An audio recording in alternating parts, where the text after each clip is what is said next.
আসসালামু আলাইকুম ভিউয়ার্স, আমি ছোট একটা প্লাম্বারের কাজে আসছি। একটা ছাদের উপরে একতলা বিল্ডিংয়ের উপরে একটা প্রেসার পাম্প অনেক পুরান হয়ে গেছে। দেখেন, মানে এমন অবস্থা হয়েছে, সম্পূর্ণ লিক ছিল আগের। লিকের কারণে অবস্থা তার খুবই খারাপ। এখন সম্পূর্ণ কেটে ফেলে আমি নতুন অবস্থা আবার ফিটিং করব। একটু দেখেন, আপনারা একটু কষ্ট করে আমার ভিডিওটা দেখবেন, কারণ অনেক প্রচণ্ড রোদের ভিতরে, প্রচণ্ড গরমের ভিতরে আমি এই ভিডিওটা করতেছি, কারণ আমার পাশে কেউ নাই, আমি একাই। তাই আপনাদের কাছে আমার অনুরোধ, আমার ভিডিওটা দেখবেন প্লিজ। ভালো লাগলে অবশ্যই লাইক কমেন্ট শেয়ার করবেন, অবশ্যই আমার পাশে থাকবেন। ধন্যবাদ ভাইয়ারা।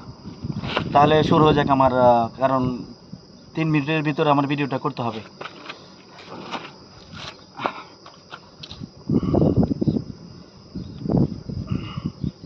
এই এই হাই প্রেশারে ফিটিংস লাগাইতে অনেক সহজ, কিন্তু বেশি দিন টিকসই হয় না। এই পিপিআর ফিটিং, এটা পিপিআর ফিটিং, এটা ওয়েল্ডিং করে লাগানো হয়। এটা ঠিক আছে, কিন্তু অনেক এক্সপেন্সিভ, কিন্তু ভালো লাগাই পারলে। আর এই দেখেন অবস্থা কি। এটা একটা প্রেশার কিট, এটা দিয়ে মানে পানির প্রেশারটা বাড়ানো হয়, অটোমেটিক বন্ধ করা হয়, চালু হয়। নিচে পানি ছাড়লে অটোমেটিকলি মোটর চলবে, পানি ক্লোজ করলে অটোমেটিকলি এটা ক্লোজ হয়ে যাবে, মোটর ক্লোজ হয়ে যাবে। এটারও অটোমেটিক প্রেশার কন্ট্রোলার বলে। তে বন্ধুরা, আমার ভিডিওটা অবশ্যই একটু দেখবেন। আর আমি অনেক দূরে থেকে ভিডিওটা করছি, হয়তো ভালো হবে না, তারপর আমি ট্রাই করতেছি এটা লাগানোর জন্য। এটাকে আমি আবার নতুন করে লাগাবো। প্রচণ্ড গরম আজকে, একটু রোদের তাপ হিটটা বেশি, কিন্তু রোদের যে একটা ঝিলিক শাইনিং, ওই শাইনিংটা একটু কম, কিন্তু মেঘলা মেঘলা লাগে আকাশটা।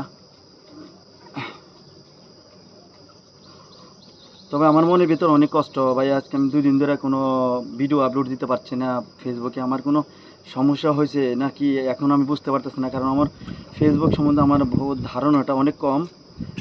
কেউ যদি আমার একটু ধারণা দিতে পারেন আমার ফেসবুকটা কেন ভিডিও আমি আপলোড করতে পারি না, অবশ্যই আমি অনেক খুশি হতাম যদি আপনারা কেউ আমাকে ধারণা দিতেন। আমি এটা অবশ্যই থ্রেড টেপ, হোয়াইট টেপ লাগানো হয়েছে। আমি এখন এই মোটরের ভিতরে আমি ফিক্সিং করতেছি। মোটরের অবস্থা খুব কাহিল হয়ে গেছে, পুরান হয়ে গেছে একদম।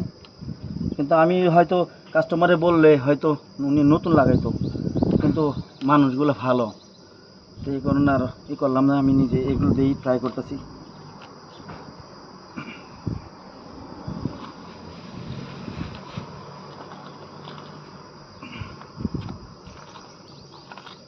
আমার হয়ে গেছে লাগানো, পরে কানেকশনটা দিয়ে দিই। আমি একটা হাই প্রেশার ফিমেল সকেট লাগাবো। আমি এই পিপিআরটা আর লাগাবো না। এখানে একটু টেপ পেছে নিই, দিক জানি না করার মতো।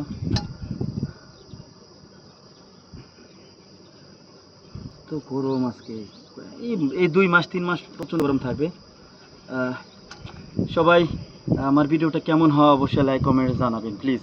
কমেন্টসে জানাবেন ভালো হইলো কিনা, না খারাপ হইলো কিনা, কোনো মন্তব্য থাকলে অবশ্যই আমাকে জানাবেন প্লিজ ভাইয়ের আমার। আমি টেপটা আনুমানিক যতটুকু প্রয়োজন অতটুকু লাগালেই ভালো, ঠিক আছে? বেশি লাগালে আবার সমস্যা। আমি এখানে একটু শ্যালক দিয়ে নিই। শ্যালক এটা একটা গ্লু সিস্টেম আর কি, এটা দিলে হয়তো এত তাড়াতাড়ি লিক করে না কালার ব্ল্যাক।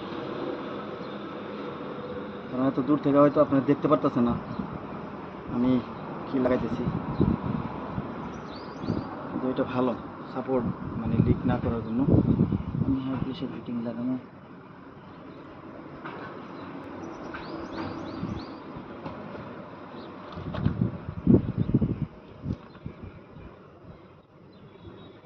লাগাম ভালোভাবে, বাস শুধু আমি টায়ার দিব।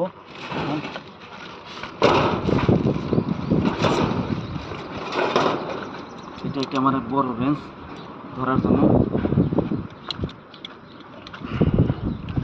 নিচে সাপোর্ট দিয়ে পরে এটারে ঘুরে দিব আর কি, নিচে টানতে না ঘুরে।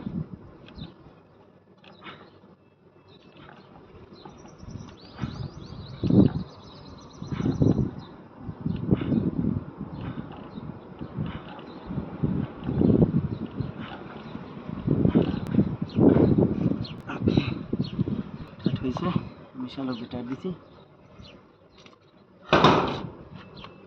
এখন আমার ছোট একটা পিস লাগায় এটা লেভেল করতে হবে আমাকে। অবশ্যই আপনারা দেখতে পারতেছেন কিনা আমি জানি না, আমার ভিডিওটার লাইট কমতি কেন কম, লাইট ঠিকই আছে। অবশ্যই দেখবেন এখানে একটা অ্যালবো লাগানো হবে। আমি জানি না আমার ভিডিওটা শেষ করতে পারবো কিনা লাগানো, আর কতক্ষণ লাগবে। ঠিক আছে, হ্যাঁ এটাই হবে। ছোটো একটা পিস লাগাইতে হবে। সময় কীভাবে চলে যাচ্ছে, ভিডিও এত তাড়াতাড়ি 5 মিনিট কীভাবে হয়ে গেল। 6 মিনিট রানিং, মাশাআল্লাহ। হ্যাঁ, তো বন্ধুরা আমি ভিডিওটা হয়তো শেষ করতে পারবো না সবগুলো কাজের পর্যন্ত, আমি আপনাকে হয়তো এটুকুই দেখাতে পারবো। আমি এটা এখন পাম্পটা এখানে ফিক্সিং করছি, এখানে একটা এলবো লাগাবো। ঠিক আছে, এখানে একটা গেট বল দেবো, জানি মানে মোটরটা চেক করা যায়, জানি প্রেশার পাম্প অটোমেটিক কাজ করতেছে, পাল্টা বন্ধ হলে প্রেশার বন্ধ হয়ে যাবে। তারপর এখানে একটি এলবো, এখানে একটা ইউনিয়ন সকেট, এখানে একটা ইন সকেট দিলে কখনো ফিচার আপনি এটা তুলতে পারবেন আর কাটতে হবে না। তো অনেক অনেক ধন্যবাদ ভাইয়েরা, আপনারা ভাই বোনেদের আমার ভিডিওটা অবশ্যই আশা করি দেখবেন। ভালো থাকবেন, সুস্থ থাকবেন, সবার কাছে আমার দোয়া রইলো, ভালোবাসা রইলো। আল্লাহ হাফিজ।